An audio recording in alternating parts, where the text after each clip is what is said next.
โอเคเอาต่อเอามาเบิ่งปีใหม่แล้วเนาะคือปีใหม่ตัวนี้มีแต่ว่าเศร้าเจ็ดเดี๋ยวมีแต่ว่าแจ้งเขาไม่ได้แจ้งมากก็เสือตามขนาดต้องแจ้ง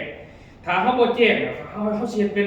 ฟรีใช้มากแต่ทำไมนะเขาหัวไพ่เป็นไผ่แต่จะสั่งตัวละโต้เลือกไพ่กับพวกนั้นแล้วผมไปจนอะไรสิถ้าแจ้งมากมันมาผู้ได้แจ้งมากเขาสิแย่ไหวตามเขาแจ้งได้แต่เขียนเป็นเรื่องเวลาประโยชน์ประหัตปีๆนะขั้นปีปุ๊บมันจะเป็นคนอื่นทันทีเลยคันว่าบ่แจ้งมากสิเกี่ยวกับเขาสั่งมากไปใช้เลยก็ใช้ไปนะตัวนี้มันเบอร์ตัวนี้เอลเองพวกประมาณนี้บอกก็พูดแล้วอ๋อแต่สิปกติเนาะรู้ว่าตัวนี้มันเหมือนx แล้วก็ L ตัวนี้ XL โอ้ยมันสิขับขี่บนแล้วมันผมอยากซื้อบนคือสิขับเหรอโอ้ยลองมึงรู้เสือผมขี่บนสวนต้องซุปเบิ่งนะไม่ใช่สูตรจากเมื่อไหร่บอกตัวนี้ใหญ่เลยครับอย่างยุคนี้ถ่ายกับสองใช่เงาสีแดงด้วยวะกระเป๋าสีสองมันต่างกันเอาเปรียบคนบัดนี้บัดขนาดเรียกวงตีจะตัวนี้บัดนี้เวลาเขาว่างตกกินเขาสิว่างตัวหนึ่งพอนี่ตรงว่าเห็นเปลี่ยนทีเดียววันไปพุ่นกับเซอร์ฟิกเขาได้มีวงตีบาทได้ไปวนกับเขตก็ต้องไม่ได้กินเขามาเขาจะประเทศตามนี่ปึ๊บนี่คอยให้เบียกเสื้อเดียวรอบนะเขาก็ทิ้งเบิร์ดเดียวเขาเอาเสื้อมันจะให้แบบเป็นให้เขาจะมาเจ้าเป็นวงตีจริงๆเจ้าจะไปวนน้ำเขาวนน้ำเขาจะเป็นวงตีคือว่าเป็นมีวงตีบาทได้เศษไปเครื่องเป็นนางลินก็เป็นโตอบอุ่นเป็นผู้สาวงามอย่างส้มเกี่ยวมันก็ได้ก็ได้ก็ได้อย่างเห็นแล้วผมเห็นแล้วว่าเพิ่งได้สิบหัวเห็นแล้วว่าผู้ใดสิยางมาส้มเกี่ยวตัวนั้นตัวนี้เห็นแล้วเนี่ยเห็นไปเรื่อยผู้ใดมือโอ้มือบ้านนี่แหละเห็นแล้วผู้ใดแบบก็ถึงจะเบอร์เท่านั้นชื่อเลยกูเบาหรอแต่ห้องแล้วพูดถึงห้องไปวะแต่เราผมเล่นไปถึงจะเห็นวันเสาร์ตัวนี้เขากับเซบ้ามันโต๊ะตั้งหากคือแค่นี้มันมุกต้องเขาไม่กินข้าวมันบอกเกี่ยวแต่ว่ามันขึ้นจะต้องเลยเบียบจับนะหิวตายอยู่นั่นแหละพากันกินก่อนคือเอาไงว่าถอดตำแหน่งออกให้เบิดเป็นนักข้ออย่างเป็นนักดนตรีนักข้อวงดนตรีอย่างเดียวเสียบอย่างเดียวแม่ลินเขาประทับใจในสิ่งที่เขาลินนะความหมายคือว่าได้เลยมือนั้นเขาถอดข้าออกจากผู้บริหารมาเป็นนักข้อบ่ให้เป็นเรื่องของเขาอยู่ในหันนะมันเป็นเรื่องของเจ้าตามที่เขาเป็นคนบอกเก่งบอกเป็นซื้อไอ้สันนั้นคือไปแยกออกมาเขาจะเกิดว่าคันสองวงเราจังหวัดสองวงมันไม่ได้ว่าเฮดลินเด้เฮดลินเชื่อหายบ่ได้มันต้องเฮ็ดจริงๆโอเคเนาะตอนนี้ว่าสวัสดีคือสถานที่จอดห้องกับห้องกับว่าสถานที่เขาอยู่นี่แล้วสถานที่อยู่นี่นี่สถานที่เขาอยู่ตรงนี้ตรงนี้แล้วเขาซื้อแล้วก็ซื้อนี่นะมองนี่นะเวทีนี่ด้วยคือนั่นแล้ววันที่26 27 2แบบปั๊บมันผมจะถ่ายรูปแล้วเขาเอาขึ้นเลยเอาขึ้นจอเลยขึ้นพาไว้นี่ขึ้นพาไว้นี่พาไว้นี่วงดนตรีเพลงของเราบางสิ่งหรือผู้ขึ้นประโดดสิ่งใดเอาเสียงบริเฮ็ดธรรมดาได้เพราะตัวนี้ซื้อติดเมียแล้วใช่แล้วว้ายให้ขาดแล้วใส่ซื้อผมนี่เงานี่จานนี่อยู่นี่เนี่ยเต้นด้วยเนี่ยไปแทกมันนั้นชื่ออะไรมันเย็นนึงนี่แล้วกัน2 บาทแล้วก็2 คือผมอยากนั้นชื่ออยู่ไม่ว่ามันนี่นักร้องเงาเสียงมนแคนแก่นคูชื่อแท้ของเขาว่ามนปีแก่นแท้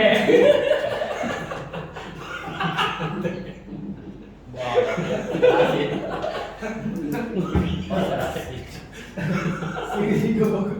มนอิงกิ่งนี่มนแฝดเลยเขาแค่มาปีเขาพูดมันแตกมนปีแก่นแท้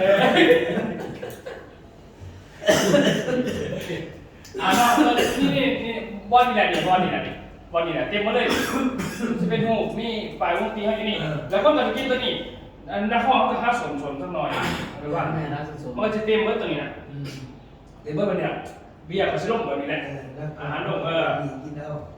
คือว่าขาดๆกันได้นี่นะโอเคเนาะอันนี้คือสุดท้ายสุดวันนี้ซิลล์เรื่องงานเที่ยวเข้าต่อเนาะแล้วเดือน 5มันสภาพดีเบิร์ดเพราะว่าที่แรกมันจะเอาเดือน 4ลงมาเปิดแบบ1มันมีปัญหา2 ข้อที่1คืองานสงกรานต์บ้านเฮามันสิบ่ได้ถือเพราะว่าลาวมันประจบตามมุมมัน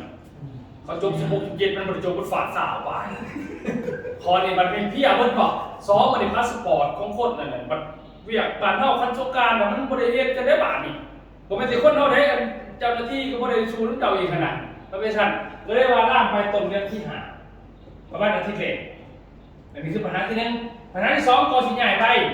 ย้อนว่าทีมงานของพี่เรื่องคิดนั้นที่เพิ่นจะประชุม300คนนั้นขออย่าให้ห้องน้ำฉะนั้นเขาเฮ็ดงาน เป็ เป็น น เด็ก300พูดดีๆหมดเลย ผมเขียนไว้กับสถานที่ผมพอดแต่จะ200ตัวนี้สงกรานต์ครับตัวนี้โอ้ยเราตัวนั้นบ่อันนั้นผมบ่รู้ตัวนั้น ว่าอันตัวมันว่ามารวม300 เรียงงานเด้ก็ว่าสัญญาเพิ่นมาเป็นพันตัวฟังบ่ โอ้พันเนี่ยผมบ่อยากนั้นผมอยากนอนเวลามาเลือดอีกนะ 2,000 ฉะนั้นก็คนเป็นเท่าไหร่ก็เลือดอีกนี่ เดือนเท่าต้องไปก่อนเลยจ้ะถ้าเดือนปุ๊บเขาต้องไปตามนั้นไป แม่สม ประมาณที่เท่าไหร่เดือน เขาก็หันไปอยุธยาทันทีเลย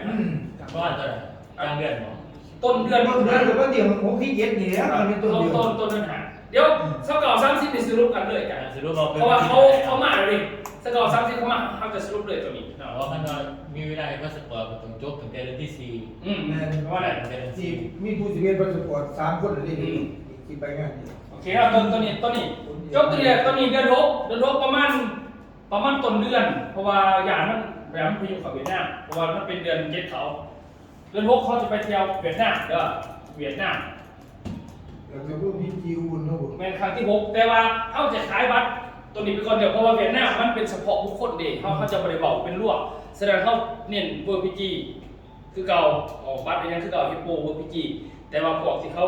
ไปคนนะก็ต่างหากแสดงว่าพวกมาจากเวียดนามปุ๊บก็ไม่เขาเวอร์พีจีเลยประมาณนั้นแต่ว่าเขาต้องเน้นเวอร์พีจีก่อนเริ่มขายบัตรเวอร์พีจีตอนไหนตอนเข้าไปซาฟารีเวิร์เริ่มขายเลยเป็นบัตรขายเลยกัน เอาที่รถหรือว่า แมนออกต้องลงเลยไม่ได้รถ รถว่าที่บนนี้ไก่ เข้ามาเนี่ย ย่าง เม นี้ นก็คือเดือน6เขาสิระบุวันที่ประมาณกลางเดือนเขาไม่บัตรมาหมดบัตรละกันวอร์พิจิอันนั้นไปซาฟารีเวิร์เรียกขายเลยกันเช็ดจักรยานขายเลยเพื่อเก็บคนเขาสู้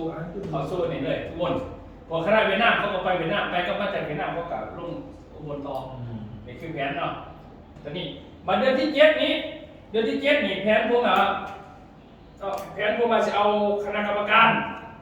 อันนี้ไปเพื่ออาจจะกรมาจังหรอกกรรมการในการกรรมการอย่างเดียวที่เอาหรืออาจจะกรมาจังเอากรรมการมาประชุมแบบเสียจังเอากรรมการประชุมมันพูดก็มันประหัตแบบนี้เอาแต่คนพร้อมลอยแล้วมากนะ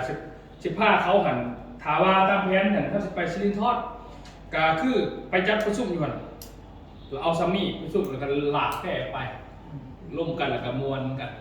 ต่างๆนะสักมือนึงแค่นั้นหรือว่าขั้นบอลเซซิลินทอดเพราะว่าจะเอาของปักซี่พอปักซี่เขามีรองเหือกมีหรือไงมีรองเหือกเขาพาลงเหือกผู้สลับมีเหือกใหญ่พอเขามีแล้วผมไปวางผมไปเพจไปคุยกับเขาเลยอ่ะ มันเป็นแค่มันเป็นเหือก เหือกครับแต่เหือกใหญ่เลยอ่ะ มันมีที่เล่นน้ำนั่นอยู่ บอมีประชุมมีปาร์ตี้มีคันสนานนี่นะมี แต่ว่ามันมีที่เล่นน้ำคือของซิลิดอนมันตัวน้ำ มีคาราโอเกะมีต่างๆนะแต่เรื่องว่าสิโลกกันว่านี่คือผมจะเป็นกรรมการไปคล้ายๆเขาบอกผมเป็นพิมพ์ทิกเลยจ้ะแต่ว่าผมเฉลิมเป็นพิมพ์ทิกจากบริหารจากกรรมการแต่เอาคนที่รอออกมาแล้วเขาก็พาไปมวลเพราะว่านี่คือวงกลมที่ผมจะรับผิดชอบปัญหาซะตัวนี้เนาะแล้ววันเดือน7นี้ผมไปญี่ปุ่นนะเดือน7ตัวนี้เป็นผมไปญี่ปุ่นเดือน8เขาจะคอยว่าฉันว่าแพนไปพัทยาคอยว่าไปเดือน9แต่ว่าตอนนี้มีโอ้เข้า เดือน8เนี่ยมันฝนเนี่ยฝนเนี่ยเดือน8 ปกติเขาก็เคยไปเลยเขาก็ไป เดือน8 แม่เขาก็เคยไป เพราะว่าเดือน8มันฝนเลยหน้าฝนเลยเนี่ย แม่ หน้าฝนเล่นทะเลก็มันแล้วหน้าฝน แล้วจะคอยซิกเซ เจ้า ล ก็ เรา ไปว่า แต่ก็ว่าเนาะอันนี้คือภาพรวมกับประมาณนี้จ้ะพิจารณา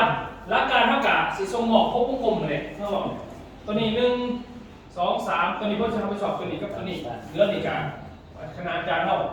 เห็นกับบริหารเห็นกับกรรมการไปเกิดตามสเต็ปไปต่อตอนนี้ก็เรียกว่าเขาต้องมาร่วมกันเรื่องก่อนช่วงนี้พื้นเขาจะร่วมกันอีกตอนเสาร์เรื่องยังใครหยิบตัวนี้ตอนเสาร์นี่ช่วงนี้เชื่อว่าเรื่องเสาร์ตอนนี้เขามาบอกเรื่องนี้ก่อนงานได้ก่อนเสาร์2เนาะโอเคแล้วกันตอนนี้มันมี2ข้อที่บอกเดี๋ยวผมจะหมอกไปตัวนี้ให้เดี๋ยวให้ฟิวท่านทุกไปหมอกไปตัวนี้ให้เดี๋ยวผมจะบอกว่าตัวนี้มีเฮาสิได้จังได๋แล้วก็ ตกลงกันจังไหนแล้วก็จังสรุปจากตัวไหนแล้วก็กฎในการที่จะเบิกเงินที่มีส่วนรวมอาจารย์ส่วนรวมจังได๋สินะต้องบอกกันตัวนี้ตอนสุดท้ายเอาเหมาะคุณก็เอาพี่ท่านจัดคนนี้เลยมาท่านบิดเอาสันติคุณก็ได้เอาสันติพาพอดตัวนี้ตัวนี้มันใบแต่งตั้งคณะอาจารย์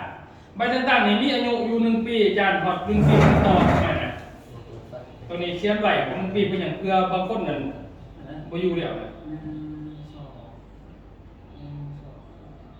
โอเคครับต่อมาพวงแก้วกับรุ่เจริญ อันนี้ก็มอบมืองานไปเที่ยวสระบุรีเที่ยวจันทบุรีนะไม่มีขาดเนาะคน300เยนนี่ว่า บ่เลยจะมันเป็นวง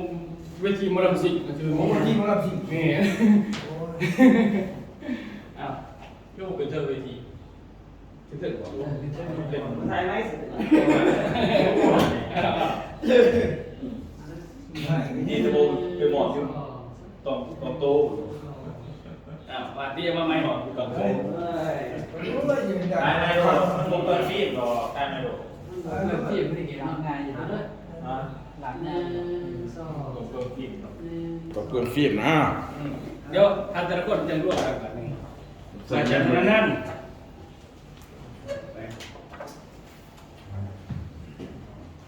หัวจับหักคอมันจิ้มก็น้ำเลยปวดเหี่ยว นั่นแหละ ผมเป็นฮักทิพย์ลงไปจ้า คืออยู่ตัดทีนี้ไปว่าอะไร สวัสดีสุด เดี๋ยวว่า น้ำมอกคือไง ใหญ่แต่ตัวอันเดียวมันเป็นนักเดทจากนี่มันจากไหน กว่าอยู่ อาจะมาเห็น เนี่ยโอ้ย มียังมีพ่อแห่ฮักอยู่ ใหญ่ใหญ่ของใหญ่อยู่เลย กองใหญ่โหด แต่ว่าเลี้ยงไปเลยครับในหัวว่าหายากแล้วเป็นมันบาป โอ้ พ่อ โห เป็น ฮั บาก ป คนนี้พี่อยู่นะฮัก เพราะว่าที่สิได้ซื้อคีบมันเองออกไปบ่ พ่อเป็นบาปเลย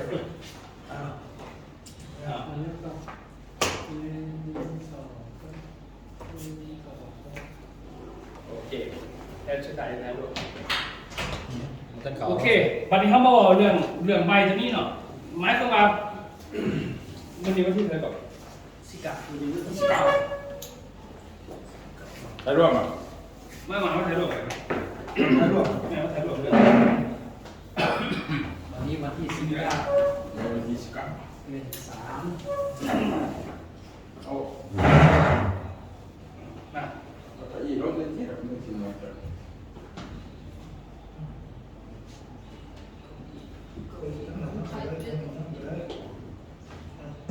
ตันนี้ ตอนนี้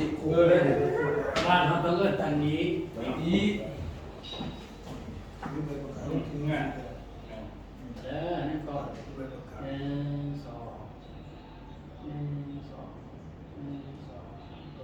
โอเคไปวันนี้ เขามาบอกเรื่องซาร่าเออตะกี้ตะกี้ ตันนี้ ตะกี้มานั่งตะกี้คนนี้หนังสือภาษาอังกฤษก็ว่าเบนช์มานั่งมึงมานั่งก็ไปนั่งมาตัวนี้ตัวนี้คือเอิญมานั่งเขายิ่งเลือกจะดีว่าเขาเอิญมานั่ง แอมตัง มันมีภาษาอังกฤษมันมีก็เบนช์มันมีเบนช์มีแช่นี่นะทำไมเนี่ยภาษาอังกฤษเอ้าเปะมาภาษามานั่งนั่นแหละที่นี่เนาะตัวนี้กับพิจารณาเขาสิคณะอาจารย์นี่แม่ว่าตอนนี้แต่ละเดือนเนาะแต่ละเดือนเนี่ยบริษัทกับสีเอาคะแนนยอดรวมนะที่บนยกเว้นก็ค่าวิศวกรวิชาการเหมือนเดิมเนาะทุกอย่างเหมือนเดิมค่าประสุเหมือนเดิมแต่ว่าขั้นค่าประสุเหมือน45%เนี่ยเข้าบริไลวิมิตเขาใช่ปะเพราะว่ามันมีวิชาการเหยียบไปแล้ว แต่ว่าบัตรออเซียลนี่เขาจะรวมหมดเลยเฉพาะออเซียลเท่านั้นเนาะวันนี้ในการแบ่งจ่ายเนี่ยจ่ายยังสิเนื่องเนาะมันเป็นอย่างรวบคือออเซียลจากบริษัทเลยที่ว่าเป็นโปรแกรมเป็นของมันแต่ในแต่ละเดือนรวมหมดนะเดือนหนึ่งเลยโปรแกรมมันสิเรียนว่ามีจากที่นี่เอามาคูณให้10%เนาะแล้วก็เอามาหารให้จำนวนคนจะคนมันมีที่มีแบบหาคนกับได้เท่าไรกับตามนั้นเป็นอย่างนี้ อ่านในจำนวนคน ครับ บัดนี้ตัวนี้นี่เวลาจ่ายเงินทุกครั้งเขาสิบ่ได้จ่ายเงินปนกับสมาชิกเขาเพราะว่าความบ่เข้าใจมันเกิดขึ้นหลายเลยว่าฉะนั้นเขาสิมาจ่ายเฉพาะคนของเขาแล้วเขาก็สิไม่มาร่วมกันเรื่องนี้หมอบเงินหมอบยังกินเขากันสิเกินว่าแต่ละเรื่องนะจ๊ะมันก็เป็นงานผมอีกงานนึงที่จะมาประชุมเฉพาะคนทีนี้มันเป็นเบียร์เขาเพิ่มเติมดิโอเคเนาะทีนี้10%ที่มาหารจะได้เท่าไรกันแล้วแต่พี่ๆซอยกันบริษัทแหละซอยกันเกิดขึ้นแต่ว่ากฎเงื่อนไขยังไงมันมีส่วนห่วงเนี่ยทางเราคนสิเป็นคนคุยเพิ่มเติมว่าเขาเสียกฎยังไงพอมันสิมีวันนั้นเป็นยังเขาจังเขียนไว้วัน1 ปีก็เพราะว่าเพื่อว่าเก็บไปเร็วมันบ่ได้เป็นดังว่าเมื่อหมอบไปแล้วเขาเอาขึ้นบ่ได้จ้ะไม่ต้องได้จ่ายไปก่อนตามนั้นแต่เวลาหอดย่างมันปึ๊บแล้วเขาจะคอยหลบหลังไงตัวนี้โอเคเนาะวันนี้อีก10%จ้ะ ธรรมดา อีก10%นี่นะอีก10%นี่คือได้จากทีมกับของเองไตรล่างกับของทั้งหมด เดือนหนึ่งใจทีหนึ่ง เดือนหนึงใจทีหนึง ได้จากทีมซะเนาะ ครับไปจากทีมกับของไตรล่างทั้งหมดแม่นทีมตัวเองบริหารนี่ได้ถ้าตัวเองบ่บริหารจะบ่ได้เด้ตัวอย่างคือมันมีสายเดียวเนี่ยตัวอย่างคือเฮาสิแบ่งจะได้ตัวอย่างคือสิหาร3วันจะตกลงกันเองนะประมาณเข้าใจนะตัวอย่างคือสายของทะเลาะนั่นจากสันติสุขกูยังมีตำแหน่งเดียวกันเนี่ยมันมาสายเดียวมันสิที่ไหนหารกันเกี่ยวต่อกันนะอันนี้แล้วแต่เข้ามาได้ว่าอันนี้คือทำไม10%หมายถึงมันจะไปคิดเอาเองนะว่าสิที่ไหนมันจะไปบอกกันเองตกลงกันได้ยังเอาตามนั้น10%นั้น เรื่องที่แยกวงเลย เนี่ยพุ่มเลย ตัดขาดออกจากกองมันลุกขึ้นไปเลย แต่ว่า10%ตัวนี้มันหยอดรวมของบริษัททั้งหมดเลยเวลามันโตทำไรกับตามนั้นในบริษัทคือบริษัทพัชโกลา ตัวนี้เขาเนี่ยคุยไว้ได้เนาะ ไรมันทุกเม็ดทุกเม็ดพีวีเม็ดทุกเม็ดพีวีไรมันเอาเฉพาะเอาเซลล์ของอาจารย์จังไรทุกอื่นผมไรบ่ได้เพราะว่ามันจะนี่ว่าเอาแล้วเขาเอาเงินข่อยมาหายไปนะซักเพราะว่าเป็นยังคือไรมันกับ20%มันกับพ่อเรียกเขาอะไรอยู่นะเลยไป เริ่มจากเดือนนี้ไปเลย ไม่เป็นเสียกันเริ่มตัวนี้เขาสิบอกกันเดือนไหนกับลงกันเนาะตัวอย่างคือทราบเลยเขาใจว่าแย่เนาะแต่ว่ากดอยู่ในปีนี้อาจารย์เดือนนี้ไปหาเดือน12ว่าสิเสนอหรือว่าร่วมกันได้ซื้อน่ะเอาบ่นะก็คือเอาทั้งหมดมาคูณทราบแล้วหารกันหาคนก่อนเอาบ่หรือจะเอาตามกฎในใบยื่นเอารวมกันสินะ หมายถึงตัวนี้หมายถึงกอก2ก่อน มันเป็นกอก2 กอก2ก่อน กนึ่งนี่แหละเนาะตอนนี้คือเงินขายเลยเนาะ หมายถึงมันมี2แบบเลือกเอา แม้แต่วันอยู่ในปีนี้วันที่ปีนี้ซื้อขั้นต่อไปก็ตามกฎจริงไปเลยเพราะว่ามัน คือปีหน้าก็ตามคนนี่ ตามกฎนี้ 3% ซื้อวัน ปีนี้ เอา ให้ ไฟ ไฟ ตอนนี้หันเนาะค่อนข้างก็มันเดี๋ยวนี้โคตรจังซี่เนาะแต่ว่าเรานำเสนอว่าเสือจังซี่บ่ เอาซีบอลในปีนี้ ปีนี้ เอาทราบว่าเช่นแล้วว่า12นี่มัน